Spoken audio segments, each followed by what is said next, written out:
boys and girls, it's your old friend RJ City, and I am back with part 7 of 7. This is it. This is the final one until I do these all again 20 years from now.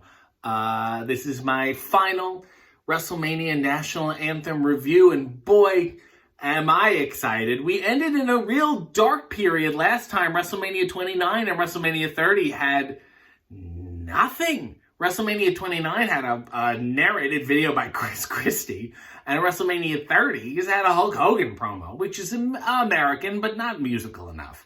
So, what are we going to find on the back half of this is anyone's guess. Let's begin now with WrestleMania 31, 2015, Levi's Stadium, Santa Clara, California, Silicon Valley. Very hip. Very exciting. Young gentleman by the name of Aloe, Blacc, sings America the Beautiful. He's alone on the entrance. He has a nice suit and a little fedora. He looks sharp and understated. It's not all about him. I think he's the right temperament on a show like this. He's not a Little Richard where it's me. Or, Robert Goulet who's like, look at my mustache. Very understated. It's about the music. It's about the song for him, and that's obvious. He does it a cappella. There again is a montage on the video wall. And it ends with fireworks, which we haven't seen in a while. I don't even think I've seen a good fireworks blast since Ashanti did it at WrestleMania 19, to be honest with you. It's a good one. It's a nice one. It's understated. It's simple. And after 2 years of nothing, I feel like you have to start slowly again. It's really one step forward, 2 steps back. You got to really wean people into it again, or wean people off not having it, whatever. Even worse than that, musically speaking, is that after that, there's an intro video narrated by LL Cool J, who really seems pissed that Steve Harvey is around to host everything, because clearly LL Cool J wants to host a bunch of stuff, but he's left with this, and like, the Grammy, I feel like he always hosts the Grammys. I feel like they tell him he's hosting the Grammys, and just they don't announce it, and he'll make a really long speech at it, and think that's all he has to do. Nevertheless, Aloe Blacc, great job. I'm happy it was him and not LL Cool J. WrestleMania 32, 2016. We're in Dallas, Texas. And we have 1, 2, 3, 4, 5. Fifth Harmony. There's a group of 5 gals, if you're not familiar, singing America the Beautiful. They have red dresses on. They're on stage. They're on the entrance. There is a piano track. There is, again, a montage on the video wall. Of course, it's a 5-part harmony, which is enjoyable, which is very nice. But they're just a group to me. They don't have a distinct sound. I feel like you could get a barbershop quartet next year. I'd be excited to see that. Or maybe a jug band. Mix up the styles a little, you know? I feel like this is a little pedestrian. It's still a very good job. It's serviceable. There's been a lot of WrestleManias. I get it. Some people are busy on Sundays. That's totally fine with me. There's also no fireworks to end it, which bother me sometimes when you set the precedent. You set the president. The president, let's be honest, Donald Trump was probably pissed that there are no fireworks at the end of this national anthem. He wants a big kaboom. And who doesn't want the big at the end of it? Sea to shining sea, fire. Nevertheless, not too bad. Moving on to WrestleMania 33, 2017, Orlando, Florida. We are back again.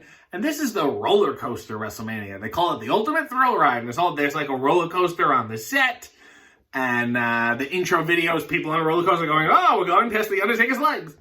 And nothing says roller coaster like Tinashe, who's multi-platinum recording artist, as is everyone else who's ever done this, except for maybe Mean Gene. Although maybe he has a platinum record somewhere. They don't seem to be that hard to get. David Arquette has 2, if that tells you anything.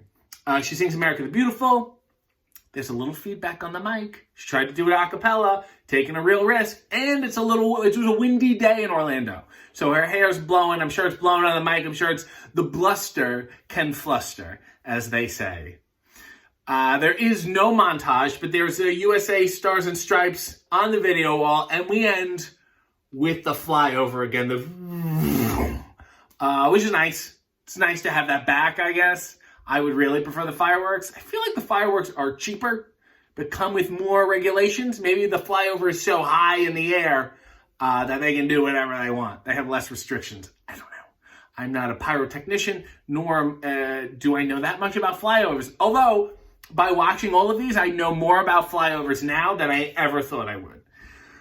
Moving on to WrestleMania 34, 2018, we're in New Orleans again, which doesn't seem that long ago. We were there for WrestleMania 30. Dear Lord. We have Chloe and Halle, who are announced as the future of music. Chloe and Halle. Oh, okay. Two gals. Nice, fun, two-part harmony. There's an orchestral track, which I love. And they also, I will say, my hat's off to them. They matched their dresses. One has like a purple dress, one has an orange dress, and it is the exact same color of the Mardi Gras themed set they're using, which is a nice thing. It looks nice. They really become a part of the show that way. There is no montage, but there are the stars and stripes again on the video wall. And finally, we come to last year, WrestleMania 35, 2019, MetLife Stadium in New Jersey. Again, not crazy about it. Why can't we do New York? I don't understand. They always have to act like this is New York, and it's not. It's an RC Cola version of New York. Yolanda Adams sings America the Beautiful. I don't know who she is. Certainly seems like somebody. She does a lovely job, carries herself very well. Lovely white sparkly dress. You're like, very, very excited to be there. I didn't know who she was before, but I certainly know who she is now. She's the gal who sang America the Beautiful at WrestleMania 35. There's a full choir on stage. The U.S. flag video wall. I would say it was very passionate and, dare I say, even bombastic performance of the song. It ends not with the real fireworks, but fake fireworks on the screen.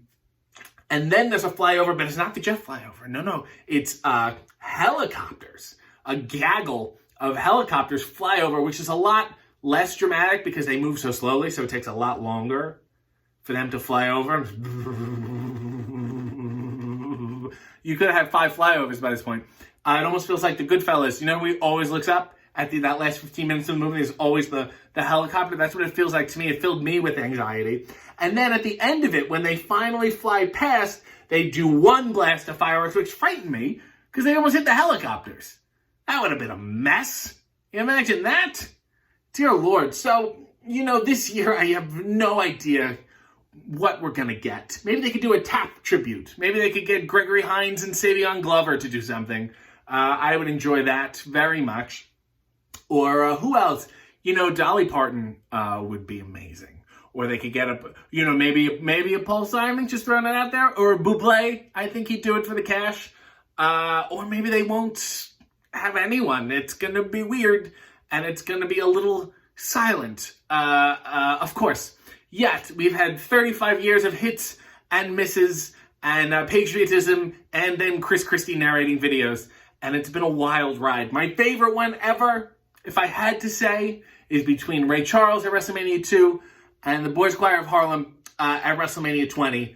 And my least favorite, of course, was Chris Warren and the DX Band from WrestleMania 14, who should continue to be ashamed of themselves. Thank you for joining me on this wonderful journey. And I just want to say, America, God shed his grace on me. And crown thy good with brotherhood.